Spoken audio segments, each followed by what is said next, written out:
Halo teman baca, kembali lagi di Siniar Behind the Book. Siniar yang membahas proses-proses di balik sebuah buku tentunya. Kembali lagi dengan aku, Fatwa, editor dari Gradient Media Tama yang saat ini akan menjadi host pada episode kali ini. Nah, untuk kali ini kita kedatangan seorang penulis dari Lampung. Ya, penulis dari luar Pulau Jawa yang merupakan seorang penulis pemula dan bukunya sudah terdisplay di sini dengan berjudul Untungnya Aku Tidak Menyerah. Kita sama-sama present aja. Ini dia, Viana TR. Halo Kak Fatwa, halo teman-teman. Aku Viana. Aku dari Lampung, salah satu penulis baru dari Gradient. Aku seorang mahasiswi dari Teknik Perkeretaapian Institut Teknologi Sumatera. Saat ini kesibukan aku sebagai presenter TV juga, dan sekarang ada kesibukan baru akhirnya. Apa nih? Nulis. Yeay, jadi ini merupakan buku pertama ya Kak? Iya, Tapi sebelum jauh ke buku, aku sebenarnya pengen nanya, kenapa Viana TR? I mean like itu apakah nama pena atau nama apa? Iya, sebenarnya bisa dibilang nama pena, cuman awalnya itu sebenarnya kan namaku Viana Putri tuh. Viana TR tuh sebenarnya Viana PTR. Oke. Cuman karena dulu banget itu aku pernah disakiti sama pria yang namanya Oh gitu. yang ada juga.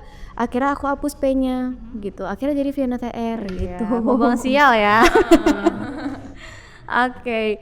Yang menariknya nih Kak, karena aku juga kebetulan editor di Gradient, aku tahu kalau misalkan kakak memang dijajak itu dulu sebelumnya dari jadi konten kreator dulu ya, sebelum kita mengundang kakak untuk menjadi penulis gitu ya. Nah aku mau nanya dong, sebenarnya sebelum kakak memulai kehidupan kakak menjadi konten kreator tuh, mulainya tuh dari platform apa tepatnya? Aku pertama banget itu memang langsung ke platform TikTok. Di sana itu pada saat itu sebenarnya aku fokusnya itu ke beauty karena aku suka kecantikan kayak gitu. Tapi aku tuh mikir pada saat itu berpikirnya selain memang di situ aku suka konten, aku juga mikir apa ya yang bikin tuh bisa lebih bermanfaat gitu untuk orang. Jadi awalnya itu memang bikin motivasi yang ternyata banyak yang termotivasi kayak gitu. Jadi dari situ pindah deh kontennya gitu. Jadi awalnya memang langsung ke TikTok. Oke, langsung ke TikTok. Menarik banget nih Kak. Di era sosial media gitu ya, yang sebenarnya aku nggak bisa bilang itu sepenuhnya negatif, cuman kebanyakan kita, apalagi generasi kita tuh kan masih ada beberapa yang menganggap bahwa sosial media itu toxic gitu. Nah, kakak mau mulai langsung dari TikTok di mana cakupannya tuh sangat luas menurut aku dibanding platform lain gitu ya. Karena di sana sangat berseliweran dari bermacam rentang umur dan bermacam orang juga pastinya. Nah, gimana sih kakak struggle waktu itu untuk tetap konsisten dalam bidang konten kreator sampai saat ini? Kalau untuk struggle atau ya, maksudnya yang bikin aku tetap bertahan gitu ya sebagai content creator, sebenarnya adalah komentar-komentar positif. Salah satunya itu komentar sesimpel kayak makasih ya kak udah reminder kayak gitu, atau sesimpel kayak makasih ya lewat. Itu tuh yang bikin aku kayak pengen lewat terus gitu biar bisa memotivasi teman-teman kayak gitu. Awalnya tuh memang cuman kayak simple kak, awal banget aku inget banget konten tentang self improve itu tentang tenang. Oke. Jadi aku memang punya struggle kan di tantrum lah ya, bahasa sekarang tuh tantrum ya. Yeah. Dan aku ternyata ada di hari dimana aku bisa ternyata mengontrol itu. Oke. Dan ternyata itu relate untuk beberapa teman-teman di sosial media, terutama followers aku. Yang dimana mereka tuh kalau misalnya marah, emosi atau bahkan kecewa pun itu bisa yang sampai tantrum dan mencak banget gitu kan bahasanya ya. Bahkan sampai ada mereka yang ke Instagram untuk nge-DM secara pribadi yang kayak Kak Viana makasih ya udah hadir, gara-gara konten kamu aku jadi gini. Nah itu tuh yang bikin spirit banget sih, kayak gue harus lebih memotivasi sih. Jadi alih-alih fokus sama komen-komen negatifnya, justru Kak Viana ini malah berusaha fokus sama orang-orang yang memang terinfluence ya. Iya betul. Tapi kadang sama konten-konten negatif juga tuh aku masih sering kena distract. Iya, karena namanya orang ya, kita kan belum bisa mengontrol harus bener-bener komenan seperti apa. Jadi itu kontrolnya ada di diri aku sendiri. Aku memilih untuk nggak membaca atau bahkan ya udah kayak gitu, udah di sekali baca aja gitu. Oke, menarik banget nih Kak ya. Tadi kita ngebahas tentang gimana Kak Viana bertahan dalam dunia konten kreator sampai ya alhamdulillah pastinya menghasilkan banyak benefit nih.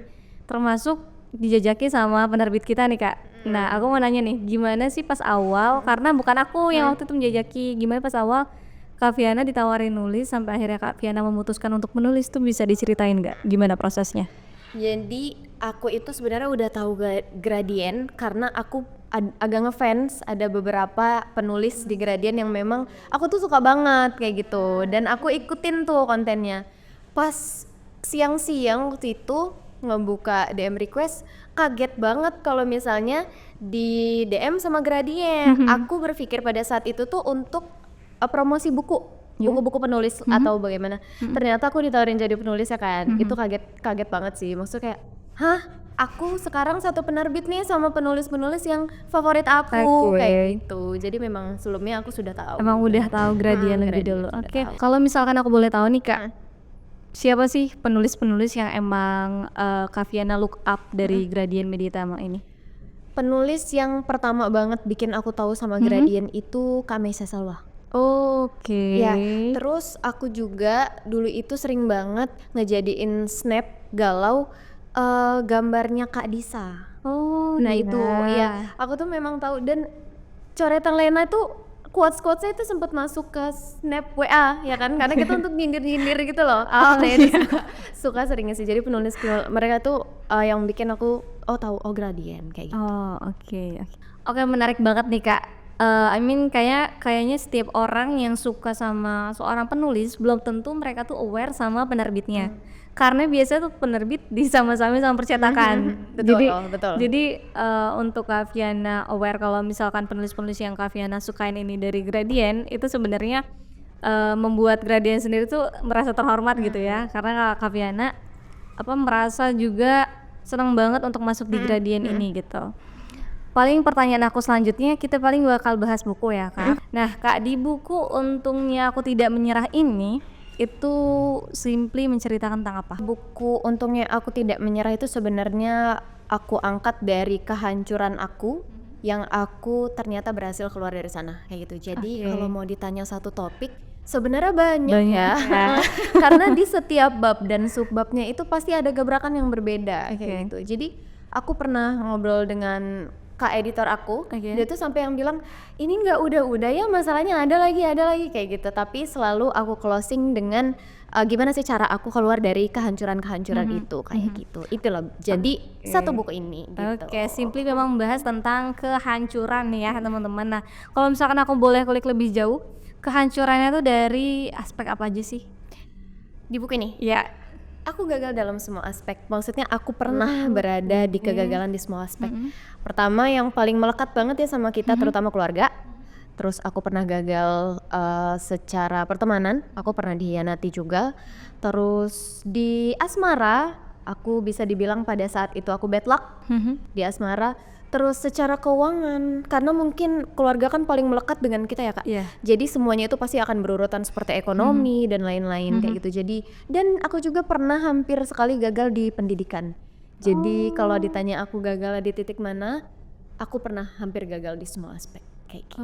Oke, ini sangat mengejutkan ya. Maksudnya dengan personal branding yang aku lihat Kakak di TikTok tuh kan emang sangat positive vibe, sangat senang membagikan tips-tips. Ternyata seseorang yang senang membagikan motivasi nih ternyata banyak gagalnya gitu ya, banyak hancurnya. Bahkan tadi dari sekecil keluarga pun Kakak hancur di situ gitu ya. Tapi paling yang mau aku tanya ini Kak, dari banyak aspek itu, aspek terbesar apa yang itu tuh benar-benar ngebuat Kak Viana udah hopeless banget ya, parah, kayak udah nggak bisa lagi nih nemuin gimana ya gitu untuk bangkit dari sini tuh gimana gitu. Jadi dari semua aspek kegagalan yang tadi aku sebutin, ada satu yang belum aku sebutin. Apa tuh? Aku gagal dengan diri aku sendiri Kak. Jadi aku pernah kehilangan diri aku, dimana itu pernah ada di titik banget kayak nggak bisa nih lanjut deh, kayaknya nggak bisa deh kayak gitu, nggak mau lagi. Kayak bahkan ketemu, ini kan siang ya, ketemu sore itu kayak gak tau deh, nggak bisa kayak itu. Jadi dari semua kegagalan, aspek yang paling mempengaruhi kehancuran aku adalah ketika aku gagal dengan diri aku sendiri. Oke. Ketika gagal menjaga diri sendiri gitu ya. Oke. Bukan menjaga ya, kita lebih kegagalan aku tuh nggak memahami sebenarnya, nggak kayak mem- gitu. Nggak I memahami. see. Aku lebih memilih untuk memahami orang lain daripada diri sendiri. Aku lebih memilih untuk mencintai orang lain daripada diri aku sendiri, kayak gitu sih. Jadi itu yang bikin aku kayak, ini sebenarnya gue siapa sih, kayak gitu. Jadinya aku nggak kenal siapa diri aku sebenarnya. Itu titik terlemah aku pada saat itu. Oke. Itu sadly but true ya sebenarnya, ketika kita lebih cenderung ingin mengenal orang lain lebih jauh dibanding mengenal diri sendiri. Tapi yang mau aku tanyain dulu nih Kak, seburuk apa sih maksudnya ketika Kak Viana kehilangan diri sendiri itu seburuk apa? Seburuk seperti yang aku jelaskan tadi, itu seburuk aku bahkan takut untuk ke jam selanjutnya Kak, bukan hari selanjutnya. Oke. Tapi aku sampai takut ketika ini sudah azan zuhur nih, aku tuh takut untuk nanti di jam 1 nih apa lagi ya, kayak gitu, kuat gak ya, kayak gitu. Aku pernah melakukan, maaf banget teman-teman, aku pernah, jangan dicontoh, aku pernah melakukan percobaan itu sampai 3 Oke. kali kayak gitu. Dan untungnya aku tidak menyerah dan hancur bukanlah akhir. Jadinya ternyata aku bisa ada sampai hari ini kayaknya, karena ternyata setelah aku melakukan hal itu, hal yang memang seharusnya tidak boleh manusia lakukan, Tuhan tuh bukannya marah, Tuhan malah kasih, kamu tuh nggak saya kasih waktunya habis tuh karena saya mau kasih hadiah, kayak gitu. Jadi setiap aku gagal melakukan percobaan itu pasti akan ada aja hadiah yang besar banget di besoknya, yang sampai aku bikin kayak, oh ternyata Tuhan tuh nggak bolehin gue pergi dulu tuh Karena karena ini gitu kayak ya. gitu. Dan itu terjadi 3 kali, itu yang dimana bikin sampai sekarang aku nggak mau lagi bahkan ngelihat diri aku luka aja tuh kayak nggak boleh, Tuhan tuh sayang banget sama gue, kayak gitu. Emang bisa sampai di titik sana. Gitu. Tapi menarik banget ya Kak, gimana caranya 3 kali percobaan bunuh diri itu bukan hal yang sederhana gitu ya. Dan mungkin aku nggak tahu ya ini Kak Viana bisa jawab atau enggak. Kalau misalkan emang prefer nggak jawab nggak apa-apa. Apakah memang Kak Viana pernah terdiagnose mental disease? Jadi aku akan selalu jawab, karena di lingkungan aku pun mental health tuh masih suatu hal yang tabu. Oke. Kalau kata orang tuh gini Kak, kalau kita tiba-tiba bahas mental, orang tua pasti akan selalu bilang itu tuh kurang sholat aja ya. Iya, Ya kurang kan? bersyukur. Kurang bersyukur. Coba sholat kayak gitu. Betul, aku setuju. Tapi di balik itu semua, di balik keimanan kita, mental health itu adalah suatu hal yang penting ya gitu. Jadi aku nggak akan takut lagi sih untuk ngebahas, dan aku tulis juga di buku. Jadi pertama kali banget aku itu kena serangan panik, aku cobanya itu masih di HP tuh, di aplikasi kesehatan online. Oke, Gitu. oke. Aku masih di sana karena aku nggak berani bertemu secara langsung ke psikolog dan lain-lain. Itu mereka bilang cuman, oh ini cuman kena NCT biasa nih, kayak gitu, nggak apa-apa, dikontrol aja kan, ini kan kontrol di diri kamu. Jawaban seperti itu bukan jawaban yang aku butuhkan. Oke. Gitu. Sampai akhirnya aku melanjutkan ke psikolog. Aku melanjut ke psikolog, aku masih denial Kak. Aku masih yang kayak, oh ya mungkin benar ya kata bunda, benar ya kata ayah, kalau mungkin kurang sholat aja atau kurang imannya lagi turun aja atau kayak gimana. Akhirnya aku denial yang membuat itu semakin parah. Ternyata aku sampai gangguan tidur, aku kena eating disorder, aku nggak mau makan, aku tuh bahkan makan seminggu cuma sekali, yang dimana berat badan aku turun banget, aku kesiksa banget. Akhirnya melanjutkan ke psikolog lagi, dan psikolog aku cuma bilang kayak, tuh kan telat ini, kayak gitu. Kamu harus ke psikiater.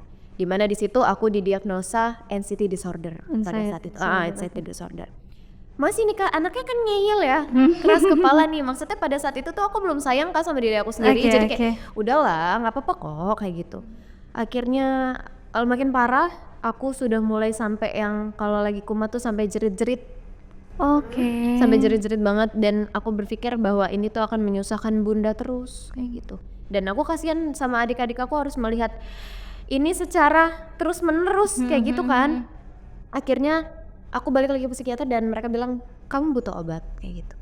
Di situ aku mulai minum obat, mulai ada tuh kalau misalnya serangan panik dikit atau berantem sama teman dikit atau pasangan sedikit, aku langsung ke trigger minum obat, dan itu udah mulai kecanduan. Ternyata nggak membaik, semakin parah dan semakin parah. Akhirnya aku memutuskan untuk ke rumah sakit jiwa daerah Oke. karena dokter kesehatan jiwa, klinik jiwa tuh ada di sana. Oke. Aku ketemu sama dokter Boy, kesayangan aku, dan aku didiagnosa itu ini apa namanya, depresi mayor. Oke. Depresi mayor. Depresi mayor. Yang ternyata nggak membaik juga dan naik tingkatan menjadi episode pada saat itu gitu.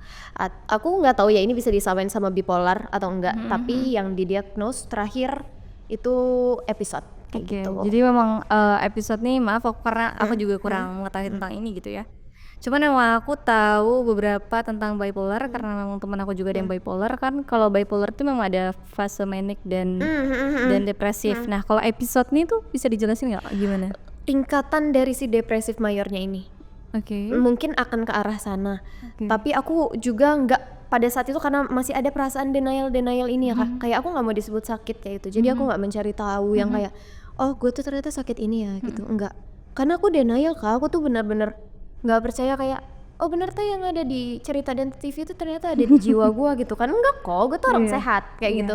Dan yang pada saat itu yang tertulis itu tuh ada tambahan depresif mayor episode bla bla bla kayak gitu. Aku sempat buang itu tapi masih ada ternyata di rumah, dan itu aku sudah diberi obat. Itu ada 3 macam obat yang ternyata itu obatnya dosis tinggi. Dosis tinggi. Karena ketika aku mulai minum aku menjadi benar-benar tenang yang aku nggak pernah rasain setenang Tenang itu gitu. Jadi memang sampai separah itu sih pada saat itu. Oke, teman-teman. Another jadinya iya kayak another surprising moment ya. Oke. Memiliki penyakit mental yang berat ya. Maksudnya berat itu memang dalam takaran ini ya teman-teman, dalam takaran secara apa ya? Ya secara ilmu kedokterannya gitu. Karena memang tadi sudah diberikan ya dosis tinggi ya, Pak. Gimana tuh perjalanannya sampai sekarang? Untuk bertahan dari sana ya, bisa sampai ke titik ini, semua itu tentang mindset. Nah, aku ada tulis juga di buku aku kalau semua itu tentang mindset. Jadi aku yang pertama banget bikin keluar dari sana adalah aku nggak mau terus menerus menganggap dan ada di tempat bahwa aku adalah orang sakit. Kayak gitu, itu pertama banget Kak. Dan yang kedua, aku nggak mau terus menerus melihat bahwa diri aku tuh terlihat menyedihkan dan iba.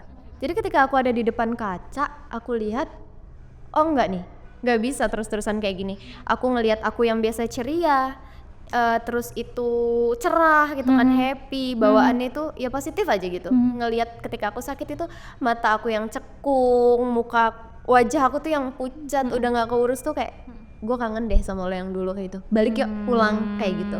Jadi penyebabnya memang diri sendiri, sakitnya karena diri sendiri, baliknya juga harus pulangnya juga karena diri sendiri gitu. Oke, tadi aku sempat nangkep nih ya Kak, kalau misalkan ada momen dimana Kak Viana nih menatap ke kaca gitu. Kayaknya ini sebuah inspirasi dari covernya ya. Karena dari semua alasan dan semua yang tertulis, bahkan sampai ada di titik ini tuh, kalau ditanya untuk siapa ya untuk diri aku. Untuk diri aku. Oke. Obat sih ya. Oke ya teman-teman, jadi udah terjawab nih. Karena apa ya? Kalau misalkan aku bisa runut ya teman-teman, penyakit mental sesuatu yang mental itu memang nggak terlihat ya Kak, makanya lebih sulit dipercayai gitu ya dibanding sakit yang secara fisik gitu. Dan aku mungkin akan mengucapkan selamat ya untuk Kak Viana telah melalui semua ini. Karena bagi Kak Viana atau mungkin bagi teman-teman di rumah ya Kak, ini benar-benar sama sekali bukan perjalanan yang sederhana dan yang mudah gitu. Tapi ini Kak, karena tadi juga Kakak udah sedikit menyinggung bahwa dalam perjalanan Kakak membenahi diri secara mental itu kan ada beberapa trigger memang dari teman, dari pasangan gitu ya. Nah, mungkin yang mau aku tanyakan di sini, apakah pada saat Kakak dalam proses menemukan diri itu ditemani oleh seseorang yang tepat gitu? Kalau dibilang tepat, kita belum tahu ya Oke. akan tepat atau enggak, ataukah enggak. Tapi ketika di saat itu tepat, waktunya tepat, dan mungkin orangnya tepat. Yang nggak tepat justru akunya. Itu yang bermasalah akunya. Kayak gitu. Jadi memang ditemani dengan dia. Aku tulis juga di sini ada ucapan terima kasih bahwa ketika aku membara berapi-api saat dulu aku lagi hancur-hancurnya itu memang dia sih yang siap siaga kayak memeluk aku dengan api-apinya aku gitu. Jadi kayak api nih Kak, diredam air kayak gitu. Jadi memang dia sangat berpengaruh sih pada saat itu ketika aku kehilangan semuanya. Pada saat itu aku cuma punya dia kayak gitu. Oke. Gitu. Ya jadi dibilang kalau tepat atau enggak, aku belum tahu tepat atau enggak. Tapi pada saat itu dia datang di waktu yang tepat dan orang yang tepat. Dan perannya saat itu juga tepat ya. Jadi aku tuh nyebutnya kalau di buku ini dia tuh pangeranku gitu. Pangeran aku banget pada saat itu. Manis sekali sebutannya ya. Iya. Oke. Hah. Agak berat. Iya, agak berat karena emang membahas mental tuh tadi aku bilang nggak pernah menjadi sebuah hal yang sederhana gitu ya Kak. Dan aku mungkin thank God-nya memang waktu itu Kak Viana ditemani oleh orang yang tepat pada saat itu gitu Kak. Cuman yang aku lihat fenomena akhir-akhir ini ya, isu-isu akhir ini banyak sekali justru trigger terhadap diri sendiri itu justru datang dari pasangan-pasangan yang betul perannya pada saat itu tuh tidak tepat ya. Mungkin lebih ke arah beberapa pasangan tuh memang menjadi toksik. Nah, sebenarnya toksik ini kan juga menjadi sebuah pertanyaan gitu, siapakah yang toksiknya, ya kan? Karena biasanya ketika sebuah hubungan toksik memang itu tidak hanya dari satu orang, justru dari dua-duanya. Betul, dua pihak. Nah, kakak pernah nggak sih, maksudnya memiliki teman atau mungkin followers kakak yang menanyakan tentang hal ini, dan gimana waktu itu kakak menanggapinya? Apalagi mungkin dengan saat itu tuh si orang tersebut juga memiliki penyakit mental tertentu, pernah nggak sih? Pernah. Jadi bisa dibilang followers tapi kita sudah terhubung satu sama lain gitu secara sosial media ya. Jadi kayak gini Kak, kita ketemu teman di sosial media terus ternyata sama ininya akhirnya jadi tempat saling curhat gitu. Aku punya teman dia cerita dia punya penyakit mental yang sama dan dia punya juga masalah di keluarga sama seperti aku, hampir gagal di semua aspek pada saat itu. Dia cerita kalau yang dia punya itu satu-satunya adalah pasangan dia. Tapi Kak, menurutku gini, aku kasih tahu dia bahwa kebahagiaan kita itu nggak bisa kita letakkan di orang lain. Jadi ketika kita sakit, ketika kita itu lagi hancur, belajar dulu untuk selesai sendiri tanpa melibatkan orang lain. Kayak gitu. Jadi mungkin yang menjadi hubungan itu toksik, hubungan dia pada saat itu toksik adalah bahwa dia menuntut semua yang dia rasakan sekarang tanggung jawabnya ada di pasangannya kayak gitu. Exactly. Jadi itu pernah menjadi isu dan masalah juga pada saat aku belum mengerti apa-apa. Aku tergantung pasangan aku. Jadi ketika aku lagi ada masalah di rumah kan aku pulangnya ke dia tuh. Tapi namanya manusia Kak, kita nggak punya selalu mood yang baik kayak gitu. Ketika aku balik ke dia, ternyata dia juga lagi capek. Dia juga lagi jenuh, dia lagi butuh gantian dulu dong. Gue nih yang harus lo ngertiin. Tapi pada saat itu karena aku merasa aku yang paling sengsara ya, jadinya aku menuntut untuk nggak bisa, gue butuh lo kayak gitu. Itu sih yang jadi toksik. Akhirnya pasangan kita itu berpikir bahwa besar ya tanggung jawab gue ternyata untuk ngurusin nih bocah nih perempuan kayak gitu. Seperti yang sering kita dengar kalau misalnya banyak sekali perempuan itu yang merasa nggak dingertiin kadang kayak gitu Kak. Tapi balik lagi sebenarnya untuk kita dingertiin atau enggak, kitanya mengerti orang lain nggak? Sebenarnya ketika kita nggak mengerti orang lain, kita merasa sebenarnya gini, kalau misalnya kita merasa orang lain nggak mengerti kita, itu tuh artinya kita juga nggak mengerti orang lain. Kayak gitu. Jadi pada saat itu satu hal besar dan aku juga mau minta maaf ke dia adalah ketika aku menuntut dia untuk bertanggung jawab atas apa yang sedang aku alami kayak gitu. Gitu sih, itu sih yang bikin beberapa kita yang punya mental isu itu bermasalah jadinya sama orang lain, bukan hanya ke pasangan, kadang ke teman yang kita lagi hancur-hancurnya nih, kita pulang ke teman kita, kadang teman kita tuh nggak selalu siap sedia, nggak selalu baik moodnya, dan kita nggak bisa menuntut orang untuk enggak lo harus ada untuk gua, lo harus tenangin gua kayak kemarin, itu nggak bisa sih. Jadi itu yang bikin kadang bergesekan kayak gitu. Jadi emang pada dasarnya masalah kita, problem diri kita memang harus di-solve sendiri ya.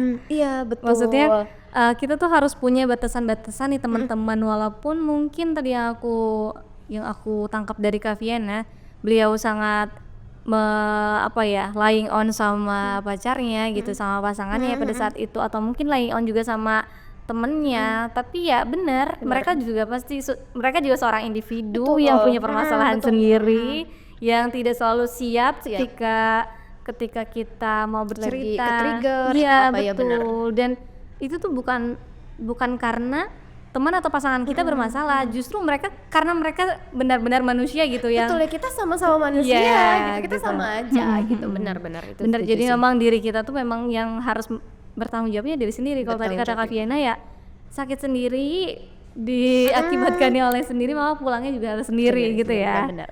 Oke, makin menarik aja nih Kak. Yang aku tangkap dari tadi bagaimana Kak Viana menjawab persoalan-persoalan itu kan pasti baliknya ke diri sendiri gitu ya, ke diri sendiri lagi, ke diri sendiri lagi gitu ya. Nah aku mau nanya dong, proses berat apa sih sampai Kak Viana bisa setentram sekarang sebelum dulunya setantrum itu gitu ya? Iya, sampai jerit-jerit segala rupa tuh kalau ke-trigger. Tenang adalah menang. Oh, Jadi gosh. mau kita cari jalan kemanapun untuk menang, ya harus tenang. Harus tenang. Kayak gitu. Aku pernah ada cerita Kak tentang tenang. Jadi pada saat itu aku tuh mau berangkat kuliah. Dan di kuliahan aku itu, maksudnya ke kampus, itu lama Kak, 30 menit. 30 menit dan aku harus ngelewatin jalan besar, jalan lintas Sumatera, kayak gitu. Aku pernah, jadi hujan kan posisi, pernah masuk ke lubang, jalan rusak, masuk lubang. Tapi mobilnya gitu, Selokan gitu mobilnya maksudnya? masuk tuh ke air, yang dimana itu airnya nyiprat ke aku semua dan bikin aku oleng. Kayak gitu, aku itu bikin oleng banget. Terus ketika aku akhirnya terjatuh tuh, Oh sampai jatuh. sampai jatuh. Jadi itu kuat banget, dia kayak wang gitu. Dan itu aku sempet jatuh kan, aku jatuh karena aku pengen ujian posisinya, aku nggak bisa lagi marah-marah dan aku ingat kalau misalnya udah tenang. Jadi aku cuman tarik napas berkali-kali, nggak usah marah karena mobilnya sempat berhenti, karena aku kebanting, mobilnya berhenti. Oh turun yang pengendaranya Akhirnya turun. dia di depan sana turun dan dia nyamper. Karena aku jatuh tuh orang-orang langsung pada ini karena itu kebanting dong. Ditambah aku perempuan kan, itu jalan lintas besar banget. Terus aku jatuh, aku selalu tanemin udah tenang kayak gitu. Gak usah marah apapun, ini semua bisa selesai. Apalagi hal seperti ini kayak gitu kan. Jadi aku cuman tenang kayak udah nggak apa-apa walaupun sakit semua ya. Dan aku harus ujian juga. Aku berpikir kalau aku marah-marah, aku bahkan ributin atau apa, itu hanya makan waktu aku yang bikin malah ke depannya itu nanti kacau nih, bakal ada masalah baru kayak gitu. Jadi aku cuman bilang kayak, Pak saya harus pergi ke kampus, saya harus ujian. Untuk ini nanti ini nomor saya, silakan hubungi kalau Bapak ingin bertanggung jawab. Akhirnya dia berangkat, aku ke kampus. Pas sampai di kampus ternyata dia pengawasku. Dia dosen di kampus aku juga. Bayangkan pada saat itu kalau aku nggak marah ya, aku rusakin mobilnya atau apa, itu terjadi sesuatu yang bakal memperburukkan masalahnya. Betul. Jadi dari situ dia udah ngelihat keadaan yang kayak gitu, kayak ya udah silakan pulang kayak gitu, nanti menyusul atau kayak gimana. Di situ aku berpikir bahwa ya tenang adalah menang. Iya. Oh my god. Itu contoh kecilnya. kayak Sangat gitu. insightful ya teman-teman. Itu adalah bukti kecil bahwa sebuah ketenangan adalah sebuah kemenangan teman-teman. Betul banget. Aku relate banget sih sama itu. Oke. Yang bikin aku menarik nih Kak dari poin ini, selain poin mental issue dan poin bagaimana kita harus kembali ke diri sendiri, adalah poin feminine energy gitu ya. Nah, feminine energy yang aku ketahui, karena pun aku sebenarnya belum pernah membaca buku tentang feminine energy, cuma memang itu adalah ya basically energi feminin yang harus diaktifasi oleh seorang perempuan gitu ya. Bener. Tapi emang aku tuh belum begitu tahu nih Kak, maksudnya apa sih gitu, mengaplikasikannya tuh gimana. Nah boleh diceritain nggak tentang feminine energy ini? Jadi gini, sebenarnya feminine energy pun itu akan selalu tetap melekat di setiap diri perempuan. Cuman kayak gimana cara kita turn on dan turn off-nya, kapan dan di mana. kayak gitu. Sebenarnya aku masih belajar juga, dan aku juga bilang ke followers TikTok aku bahwa kita belajar yuk sama-sama kayak gitu, karena kita masih sama-sama belajar kayak gitu. Cuman dulu itu aku tomboy banget. Bukan tomboy dalam artian yang kayak laki-laki so jagoan gitu, enggak. Tapi secara penampilan tuh aku tuh nggak feminin Kak, kayak Oh cuek gitu cuek. ya. Aku nggak peduli sama penampilan. Terus aku nggak suka berdandan pada saat itu, bahkan aku tuh bisa dibilang pick me. Karena aku selalu olok-olok temen yang udah mulai selangkah dari aku. Iya, mereka yang dulu kan lip tint ya. Pas kita zaman-zaman sekolah tuh lip tint, apa tuh namanya, tone up tuh anak sekolah. Nah, mereka udah mulai pakai itu, aku tuh pick me kayak ngapain sih lo pakai ini gitu kan. Nah, dan yang bikin dorongan aku menjadi feminin banget itu sebenarnya ya orang yang menemani aku pada saat itu. Oke, pasangan lagi Pangeranku nih. itu. Oh, pangeran lagi ya.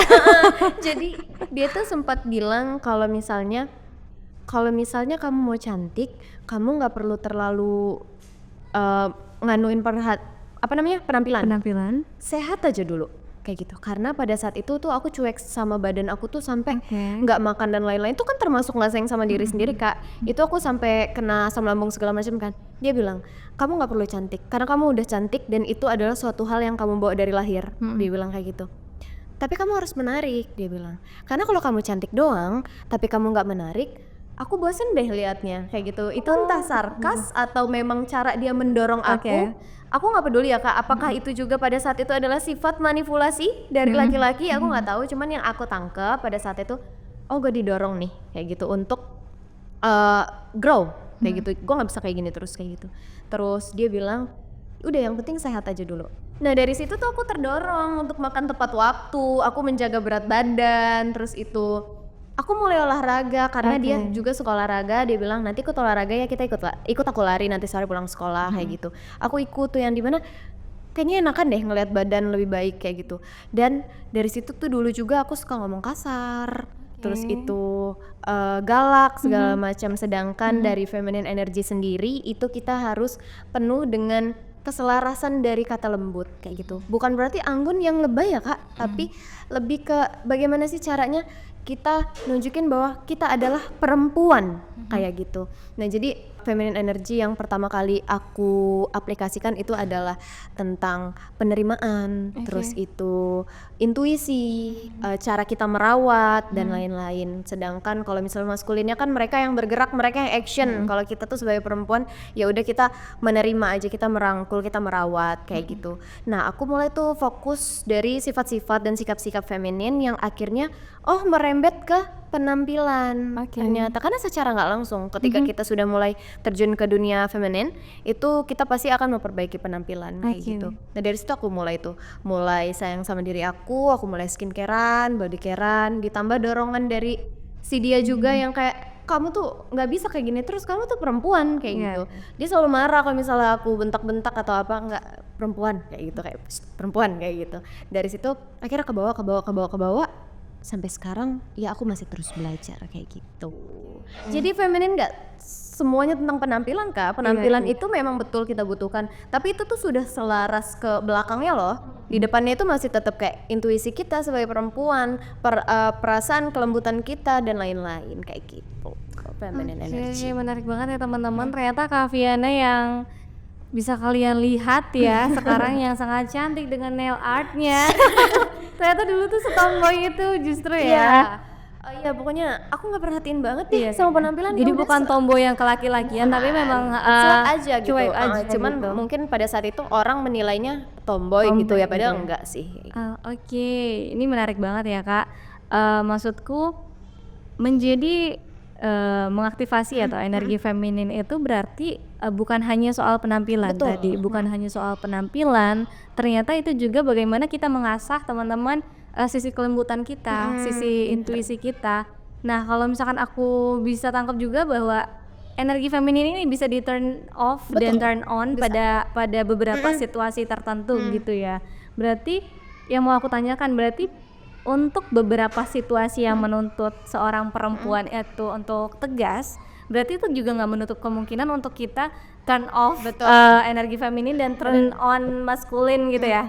Gimana? Jadi gini, kalau misalnya sesimpel gini aja, Kak, cara kita turn on tuh sesimpel kalau kita lagi sama pasangan kita, kita tiba-tiba nggak bisa buka tutup botol.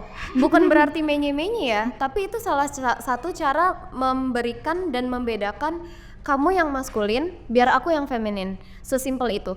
Terus ketika kita lagi sendiri itu, kita itu lebih ke maskulin karena kita memprotek diri kita dari rasa sakit, dari kegagalan-kegagalan itu. Cara kita ngebangun diri kita itu kita membutuhkan si maskulin ini. Tapi ketika kita lagi sama pasangan kita, terutama perempuan, ya kita harus balik lagi, harus di turn onin lagi dong femininnya, karena sesuai peran yang kita mainkan satu sama lain kayak gitu.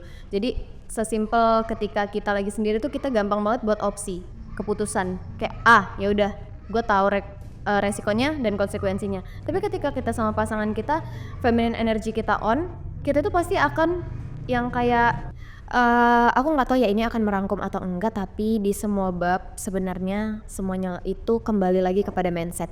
Kayak gitu. Kayak contohnya aku tadi yang aku bilang aku pernah ada di mental issue ketika aku berpikir Kak bahwa aku terus-terusan sakit di sana dan aku adalah seorang yang menyedihkan, aku adalah seorang yang penuh pilu, aku akan terus ada di sana kayak gitu. Aku mungkin nggak akan ada di titik ini, mungkin hari ini aku masih di bawah kasur sambil menyakiti diri aku, terus aku ngidupin lagu galau kayak gitu. Tapi enggak, sesimpelnya aku kalau lagi galau aku malah nggak galauin, aku dengerin lagu-lagunya tuh yang lagu-lagu happy yang bikin kalau overthink aku ini nggak bener loh, apa yang ada di mindset aku ini nggak bener kayak gitu. Kadang kayak depresi pun bilang bahwa itu tuh akan menghancurkan kita, padahal sebenarnya enggak, itu hanya di mindset kita aja. Kita loh yang memilih kita tuh akan hancur atau enggak. Kayak besok nih Kak ke depannya, aku berpikir bisa nggak ya besok tuh bertahan. Kalau di mindset aku sore ini kayaknya besok akan terjadi sesuatu dan gue kayaknya bikin nggak bertahan deh, maka itu yang akan terjadi kayak gitu. Jadi semua buku ini sebenarnya jawabannya semua itu adalah mindset. Nice ya. Jadi bagaimana mindset kita teman-teman termanifestasikan menjadi sebuah perwujudan yang nyata, sebuah momen yang nyata. Karena memang ada kok, maksudnya pasti kalian juga pernah merasakan beberapa momen yang kalian pikir ini bakal terlihat buruk nih, tapi ternyata enggak gitu ya. Oke, menarik banget nih Kak. Buku Untungnya Aku Tidak Menyerah ini ternyata banyak sekali ya Kak yang dikupas di dalamnya, termasuk tentang teori manifesting ya. Dan itu sangat nyata gitu ya. Betul, karena aku relate banget di kehidupan aku tuh relate banget. Jadi tau kan lagunya Ariana Grande yang Seven Rings? Yang Nah aku tuh merasa karena setiap aku butuh motivasi aku ngedengerinnya dia dan itu keserap banget Kak. Aku nggak sadar kalau lirik per lirik tuh sekarang mulai terjadi satu persatu. Yang dimana aku percaya dari situ bahwa iya aku adalah apa yang aku yakini, apa yang aku pikirkan. Makanya teman-teman kita harus stop overthinking. Betul. Kayak gitu. Kan kita seringnya dengar hari ini ketawa mulu nih, nanti gue pengen nangis. Apa ya gitu. Bener kan terjadi. Ya itu karena tertarik Kak. Kita tuh kan alam tuh akan menarik hal-hal negatif dari pikiran kita gitu. Maka itu yang akan terjadi. Jadi stop overthinking teman-teman. Stop overthinking. Kalau kata Ariana Grande apa? If I want it, I got it. I got it gitu, betul. I see it, I like it, I got it. Kayak gitu, betul. Itu jadiin manifesting aja. Ya ampun, menarik banget teman-teman. Pembahasan dari buku Kak Viana ini dengan judul Untungnya Aku Tidak Menyerah. Semuanya tuh kayak daging sih Kak.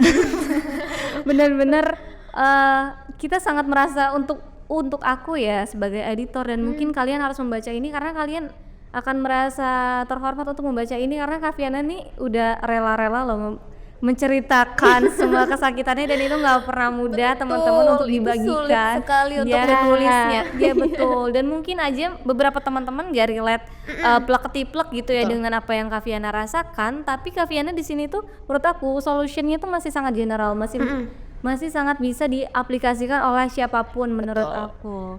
Oke, kalau misalkan aku boleh nanya nih Kak, kutipan favorit deh di buku ini untuk sebagai closing statementnya. Sebenarnya kalau dibilang favorit, semuanya favorit ya.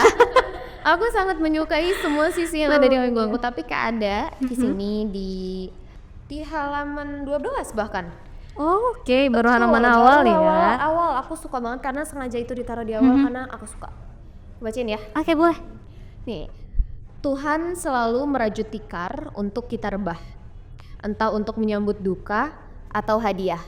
Sebagai manusia, kita harus selalu siap siaga. Untungnya aku tidak menyerah, hancur bukanlah akhir. Udah itu aja satu. Ada sih bener semuanya favorit, katanya jangan lupa ya teman-teman. Oke. Yang original. Yes, betul. Jangan sampai kalian ini membeli buku bajakan ya teman-teman, karena untuk menciptakan sebuah buku, sebuah karya itu tuh sebuah ide yang mahal teman-teman, dan itu dilindungi oleh undang-undang. Jadi untuk kalian mungkin yang membeli buku bajakan, aku doakan semoga kalian rezekinya diberkahkan gitu ya untuk membeli buku yang original. Dan oke teman-teman, tadi karena aku udah bilang nih Kak, ini udah merupakan closing statement dari Kak Viana, berarti ya dengan berat hati perjumpaan kita kali ini harus disudahi dulu karena kita terbatas oleh waktu. Dan aku mau berpesan nih ya teman-teman, kalau misalkan memang kalian tertarik dan pastinya tertarik dengan buku Untungnya Aku Tidak Menyerah ini, belilah buku yang original. Betul nggak Kak? Betul Karena banget. ya betul, kalian tuh jangan sampai membeli buku bajakan, karena kalau misalkan kalian membeli buku bajakan, kalian tidak mendukung industri perbukuan ini, Betul gitu banget. ya. Jadi dukunglah industri perbukuan ini untuk literasi Indonesia yang makin lebih meningkat lagi gitu teman-teman. Dan untuk teman-teman kalau misalkan memang tertarik di mana sih beli buku yang original gitu ya, aku bakal merekomendasikan teman-teman untuk beli di JDA Bookstore, di Republik Fiksi, atau di Bumi Fiksi. Itu adalah toko-toko buku online yang bisa kalian temui di marketplace manapun gitu ya. Betul. Oke. Mungkin itu dari aku. Taviana udah cukup juga, cukup Aku sekian. Oke. Sekian ya teman-teman perjumpaan kita kali ini. Sampai jumpa di episode selanjutnya. Bye.